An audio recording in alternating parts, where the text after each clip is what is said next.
Thanks very much, Michael. Trying to sift through all of the comments we heard on Tuesday from Raptors president Masai Ujiri, and it would seem to stand out that there is some question, perhaps, regarding who the head coach might be next year, or is there? Do you think that Dwayne Casey is okay and locked in as the Raptors head man next year?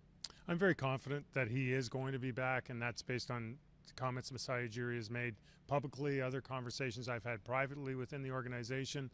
And it's funny, it makes sense that people would wonder, based on some of the things Masai Ujiri himself said regarding the need for a culture change, the need to change the way they play because it hasn't worked in the playoffs. Those are all usually the kind of comments you make after you've let go of a head coach. But I think there's also a respect for the stability that Dwayne Casey's brought to the job. Stability has been a theme of the Raptors the last 4 years under Ujiri's watch. So I think he's going to get the opportunity to change. I'm talking about Casey. And then the question will be how much room he gets to execute that change. Well, and you also mentioned stability. That stability could take a hit in terms of players because as much as Dwayne Casey may or may not be back, as much as Masai Ujiri wants a core potentially to stay together, it's not just his decision. Kyle Lowry, Patrick Patterson, Serge Ibaka, PJ Tucker, any number of them could either come back or leave, and that certainly changes what the team looks like. Yeah, it's a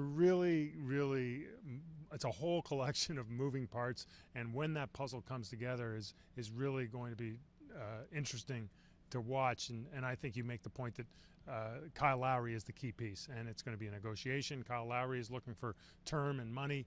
I think the Raptors are interested in having him back, but at how much term and how much money? So, I think Masai Ujiri's being honest when he says he really doesn't know as we speak what the next move is going to be. But at the end of the day, it's his decision, and a lot of pressure, in a sense, on the shoulders of Masai Ujiri to figure this out and get it right for next year. We're going to look back at this offseason unlike almost any other, and in either a year's time or 2 years' time or 5 years' time, and say he got it right because he chose one path, and no, he made a mistake. It didn't work because he chose this path.